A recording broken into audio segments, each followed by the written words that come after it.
한동훈 대표가 오늘 앞서 잠깐 화면으로 만나 보셨다시피 귀성 인사를 마친 뒤에 결식 아동 봉사활동에 나섰습니다. 그런데 한동훈 대표가 오늘 아침에 같은 당 동료 의원의 글을 공유한 게 하나 있습니다. 아주 크진 않은 돈이지만 그걸 어떻게 쓸까를 회의를 여러 번 했어요. 근데 이런 얘기 때문에 우리 아이들이 이 연휴 기간에 더 이 식사 제공을 못 받는 경우가 더 많다고 하더라고요.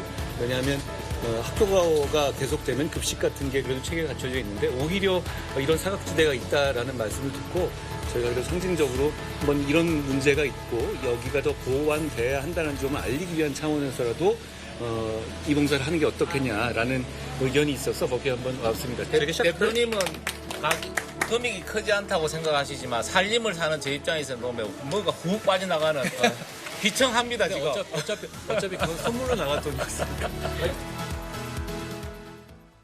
봉사활동하면서 일부 기부를 하겠다는 취지의 얘기를 한 대표와 국민의힘 지도부가 한 모양인데요. 오늘 국민의힘 한동훈 대표가 같은 당 소속 한 의원의 글을 공유했습니다. 그 글은 바로 김미애 의원의 글이었습니다. 해운대가 지역구죠, 김미애 의원이, 이현정 의원님. 네. 저 한번 화면을 같이 보실게요. 김미애 의원이 명절 휴가비가 들어왔네요 하면서 국회의원이라는 하나의 이유만으로 여러 명목의 소중한 혈세가 날짜가 되면 따박따박 들어오는데 참 마음이 무겁습니다라고 했어요. 오늘 일부 언론 보도를 보니까 국회의원들의 추석 휴가비 정확히 424만 원이더군요. 그래서 국회의원 한다 그러는 것 같아요. 별 일 안 해도 소리 몇 번 지르고 그다음에 명절 때 되면 424만 원이 꼬박꼬박 이렇게 들어오니까요. 굉장히 좋을 것 같습니다. 또 여기에다가 이제 세비까지 포함하면 대략 한 달에 한 1,500만 원 정도 이렇게 세비를 받는 걸로 알고 있습니다.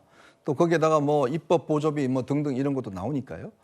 참 아마 이걸 받아든 김미애 의원 입장에서 보면 미안한 감정이 들어서 아마 저런 글을 올리고 아마 오늘 이런 것들이 또 조간신문에 많이 또 기획으로 쓰여졌습니다. 참 그동안 국회가 22대 국회가 개원하고 난 다음에 우리 국민이 본 것은 매일같이 싸우고 욕설하고 막말하고 특검하고 탄핵 운운하고 이런 것만 봤는데 결국 이렇게 많은 돈이 또 이렇게 주어지니까 참 국민들 입장에서는 참 이 돈 요즘 정말 100만 원 벌기도 소상공인들 굉장히 어려운데 말이죠. 그런 돈들이 이렇게 국회의원들한테 퍽퍽 나가기 때문에 굉장히 안타까울 것 같습니다. 더군다나 좀 전에 말씀하셨지만 특검 하나 그다음에 탄핵 한번 하면요. 예. 이 한 100억 원씩 나간다는 거 아니겠습니까? 한번 할 때마다. 그러면 오늘 한동훈 대표가 저기 관악구에 있는 그 아동 저런 그 도시락 만드는 데 가서 여기 기부한 게 한 5천만 원 정도 됩니다. 결식아동 도시락 기부로 네. 5천만 원 했다. 이번에 이제 그 추석 선물 할 걸 갖다가 다 안 하고 카드로 보내고 그 돈을 이번에 이제 거기다 기부를 해서 결식 아동들 위해서 오늘 보니까 저렇게 앞에 있는 많은 음식들 이런 것들을 이제 다 싸서 결식 아동들에게 배달을 가거든요. 5천만 원이 저 정도인데 100억이면 얼마나 많이 할 수 있을까요? 그리고 지금도 마찬가지로 점심 때 이렇게 공원 같은 데 가면 줄 서 있는 어른들이 많습니다. 그렇죠. 한 끼 점심을 타기 위해서 하루 종일 줄 서는 분들이 많아요. 무료 급식 받기 그렇죠. 위해서요. 만약 그런 분들한테 100억이 만약에 예를 들어 예산이 책정된다 그러면 어떨까요? 자, 아까도 서정훈 변호사 이야기를 했지만 9대0 이런 거로 나눈 것들 지금 4명 검사를 탄핵하는 것들 우리가 뻔히 우리 결과가 알지 않습니까? 그런 것들을 좀 예산을 모아서 정말 이런 분들한테 준다 그러면 정말 풍성한 추석이 되지 않을까요? 바로 그렇습니다. 국가라는 게 국민의 세금으로 운영하는 겁니다. 만약 야당 의원들 자기 주머니에서 돈 나간다 그러면 절대 저거 안 할 겁니다. 그러니까 국민 세금이니까 그냥 펑펑 쓰는 거예요. 나하고 상관없으니까. 써도 돈이 들어오잖아요. 본인들한테. 장윤주 변호사 이런 것 같아요. 오늘 추석 휴가비, 이른바 떡값으로 불리는 휴가비가 424만 원이고 일반 수당이 매달 한 700만 원 들어오고 설 휴가비도 공이 그래 월에 한 1,300만 원 꼴로 받는다라고 했을 때 물론 여의도 국회에서 국회의원들이 일 잘하면 이거보다 더 받을 수도 있고 받는 게 누구가 뭐라 그러겠습니까? 다만 글쎄요 최근에 아까 잠깐 자막으로 지나갔지만 일반 직장인들 40%는 명절 때 명절 상여금도 못 받는 사람들이 대부분 한 절반 가까이 되면 이런 부분들에 대해서 뭔가 여야 할 것 없이 여러 가지 고민이 좀 필요한 시점인 것 같기도 해서요. 그렇죠. 이런 뉴스를 보시면 또 국민들께서 많이 박탈감 느끼실 것 같습니다. 말씀 주신 것처럼 주변에서 이제 회사 다니시는 분들 중에 회사로부터 명절 때 뭐 선물도 못 받고 뭐 상여금은커녕 보너스 뭐 한 장도 뭐 10원 한 장 없었다 이런 분들 많이 계시거든요. 그에 비해서 국회의원들은 뭐 400만 원이 넘는 명절 휴가비를 받는다라고 하면 사실상 박탈감이 들 수밖에 없을 것 같은데요.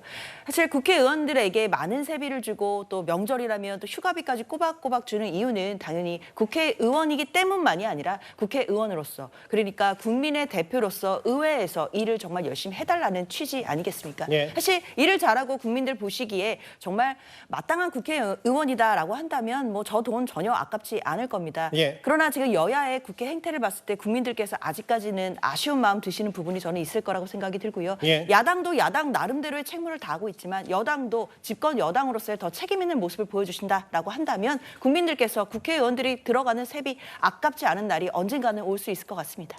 티켓 두르고 피켓 두르고 추석 앞둔 여야 대표들의 귀성길 인사, 추석 밥상 민신섬점에 안간힘을 쓰고 있다는 얘기 첫 번째 이슈와 함께 오늘 민주당의 거친 발언들과 함께 하나하나 만나봤습니다.